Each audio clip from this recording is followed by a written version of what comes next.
جا کر دیکھا کفایت علی کافی بیٹھے ہوئے مسکرا رہے ہیں، کیا بات تم مرے نہیں، تمہارے سامنے کیا ہوا؟ جو ہونا تھا وہ ہو گیا، تم مت فکر مت کرو، ہمیں جو ملنا تھا وہ مل گیا، جو انعام ہمیں پانا تھا ہم نے پا لیا، تم کاہے کی فکر کرتے ہو؟ اب لے کے چلے ہیں، اب کہاں لے کے جا رہے ہیں؟ مقتل کی طرف لے کر جایا جا رہا ہے، پھانسی کے پھندے کی طرف لے کر جایا جا رہا ہے۔ کوئی دوسرا ہوتا، جب موت قریب ہوتی ہے نا، ہوش فاقہ ہو جاتے ہیں، حواس ہو جاتے ہیں، لوگوں کو خیال نہیں ہوتا، لوگوں کو فکر نہیں ہوتی، سب کچھ بھول جاتے ہیں، کسی چیز کی فکر نہیں ہوتی، اٹھنے بیٹھنے کا خیال نہیں ہوتا۔ جب موت کا وقت قریب ہوتا ہے، موت کی سختیاں ہر اچھے کے پسینے چھوڑ دیتی ہیں، مگر کفایت علی کافی ہے، پھانسی کے پھندے کی طرف جا رہی ہے اور ایک ترانہ گنگنا رہی ہے، حضور کی بارگاہ میں نعت نبی پیش کر رہی ہے، عرض کرتے ہیں کوئی گل باقی رہے گا، نہ چاند رہ جائے گا، ہر رسول اللہ کا دین حسن رہ جائے گا، کوئی گل باقی رہے گا، نہ چاند رہ جائے گا، ہر رسول اللہ کا دین حسن رہ جائے گا۔ اور اطلس و کم خواب کے پوشاک پہ نازا نہ ہو، اس طرح بے جان پر باقی کفن رہ جائے گا، اور جو پڑھے گا صاحب لولاک کے اوپر ضرور، جو پڑھے گا صاحب لولاک کے اوپر ضرور، آگ سے محفوظ اس کا تن بدن ہوگا۔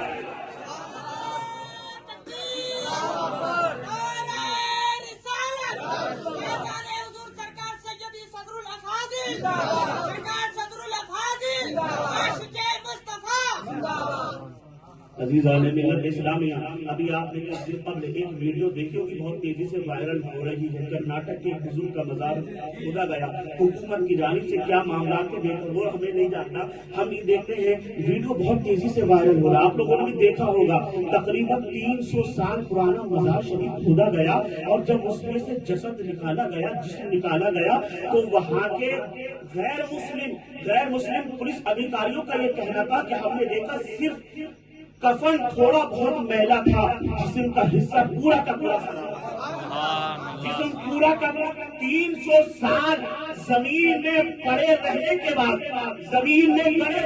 بعد غلام مصطفیٰ کا یہ حال ہے، غلام مصطفیٰ کا یہ حال ہے، مصطفیٰ کا یہ حال ہے، عاشق مصطفیٰ کا یہ حال ہے، 300 سال زمین میں پڑے رہنے کے بعد ان کے جسم پر زمین نے کچھ اثر نہ کیا، مٹی نے کچھ نقصان نہ پہنچایا، ذرا سا کفن صرف میلا ہوا ہے، پورا جسم سلامت ہے۔ جب آقاؤں کے غلاموں کا یہ حال ہے، میرے آقا کا حال کیا ہوگا؟ جب ان کے جگہ ہم دیکھتے ہیں جہان زمانہ کی جھولی، محتاج کا یہ عالم ہے، مختار کا عالم ہے، محتاج کا یہ عالم ہے۔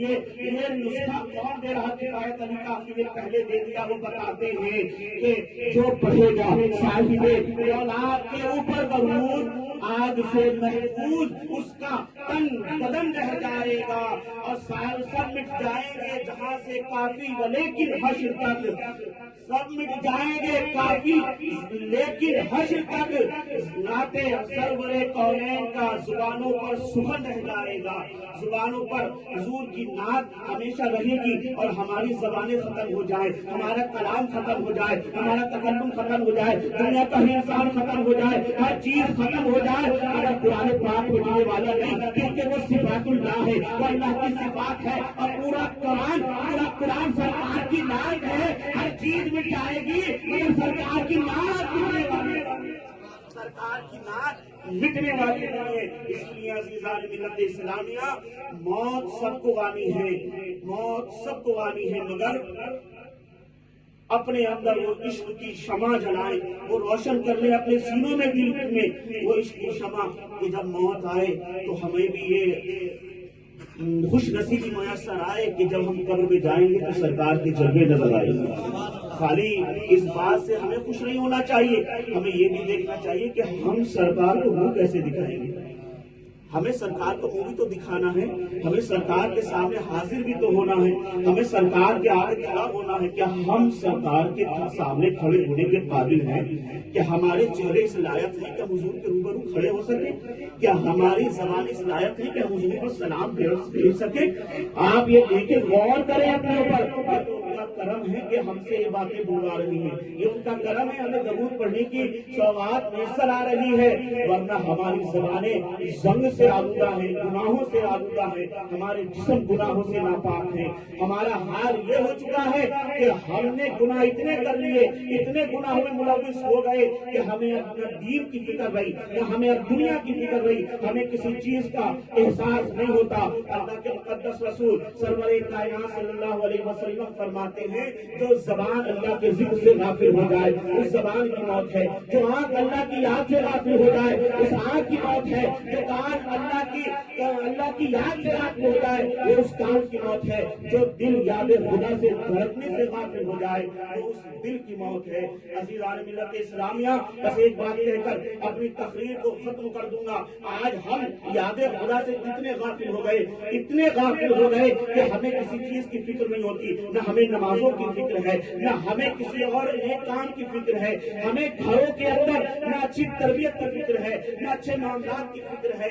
آج ہم نے اپنے آپ کو گناہوں میں اتنا ملوث کر لیا، اتنا ملوث کر لیا کہ نہ ہم دین کے قابل رہے نہ دنیا کے قابل رہے، نہ ہم نے دین ہی صحیح سے حاصل کیا نہ دنیا ہی صحیح سے حاصل کی، نہ ہم دنیا میں کامیاب ہو رہے ہیں نہ دین میں کامیاب ہو رہے ہیں۔ اسی لیے ہمیں چاہیے کہ ہم اپنے آقا سے سچی محبت کریں، سرکار سے سچی محبت کریں، حضور کے فرامین پر عمل کریں، حضور کی باتوں کو سنیں، اس پر عمل کریں، انشاءاللہ آپ کی دنیا بھی کامیاب، آپ کی آخرت بھی کامیاب ہے۔ عزیزان ملت اسلامیہ، آج ہم کئی سفر پہ نکلتے ہیں نا، ہم کہیں جاتے ہیں تو ہمارا حال کیا ہوتا ہے؟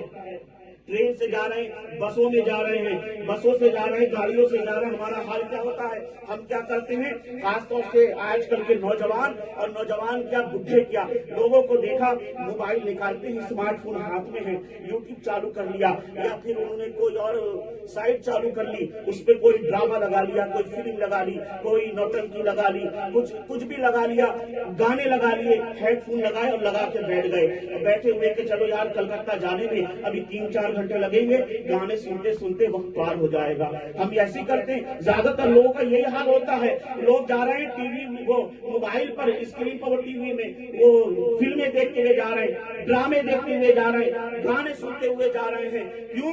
بولے یار ابھی 1-1.5 گھنٹے کا سفر ہے، سنتے سنتے پار ہو جائے گا، ٹائم نکل جائے گا، وقت کا پتہ نہیں چلے گا، سفر آسانی سے کٹ جائے گا۔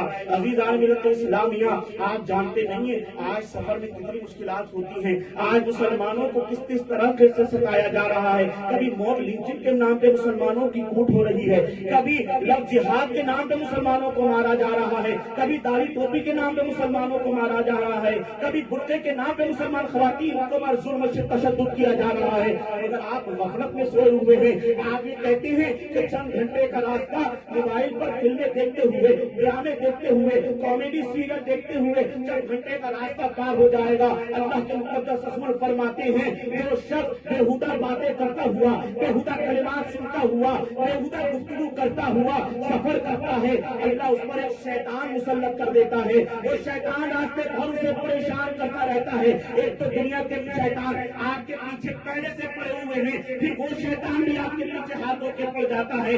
دوسری طرف میرے آقا سرور کائنات صلی اللہ تعالیٰ علیہ وسلم ارشاد فرماتے ہیں کہ کوئی بندہ اللہ کا ذکر کرتے ہوئے سفر کرتا ہے، نعت نبی سنتے ہوئے سفر کرتا ہے، ذکر و اذکار کرتے ہوئے سفر کرتا ہے، قرآن کی تلاوت کرتے ہوئے سفر کرتا ہے، ایک اچھے کام کرتے ہوئے سفر کرتا ہے، اللہ اس پر ایک ایسا فرشتہ مسلط کر دیتا ہے، ایک ایسا فرشتہ اس بندے کے ساتھ لگا دیتا ہے کہ تمام راستے اس شخص کی حفاظت کرتے ہوئے جاتا ہے، اس کا محافظ بن کے جاتا ہے، پریشانیوں سے بچا رہا ہے، مصیبتوں سے بچا رہا ہے، صرف سفر کی تکلیفوں سے بچا رہا ہے، اب وہ فرشتہ اس بندے کی پوری حفاظت کر رہا ہے۔ عزیزان ملت اسلامیہ، ہمیں چاہیے کہ ہم اپنے جینے کا طریقہ بدلے، اپنا طور بدلے، اپنا طریقہ بدلے اور حضور کی سنتوں سے محبت کریں، حضور کے اخلاق سے محبت کریں، حضور کی سیرت سے محبت کریں، سیرت کو سنیں اور سیرت پر عمل کریں، انشاءاللہ آپ دنیا میں بھی کامیاب، آخرت میں بھی کامیاب ہوں گے۔ اللہ کریم اپنے حبیب کے سبزے میں ہمیں سیرت نبی پر چلنے کی توفیق عطا فرمائے اور مرحوم جناب مظفر بھائی صاحب کی مولا تعالیٰ کروٹ کروٹ مغفرت فرمائے، جنت عطا فرمائے، قبر کو طیبور بنائے، سرکار دو عالم صلی اللہ علیہ وسلم کے جنموں سے ان کی قبر کو روشن منور فرمائے، صاحب خانہ ان کے تمام بچوں کو بالخصوص ان کی اہلیہ کو مولا تعالیٰ صبر جمیل عطا فرمائے، اور صحت و سلامتی کے ساتھ ان کی اہلیہ کو لمبی عمر عطا فرمائے، ان کے بچوں پہ ان کا سایہ دراز فرمائے۔ جو کچھ بیان ہوا وہ آغاز بات تھا، استغفر اللہ ربی من کل ذنب واتوب الیہ، وآخر دعوانا ان الحمد للہ رب العالمین۔ السلام علیکم ورحمۃ اللہ وبرکاتہ۔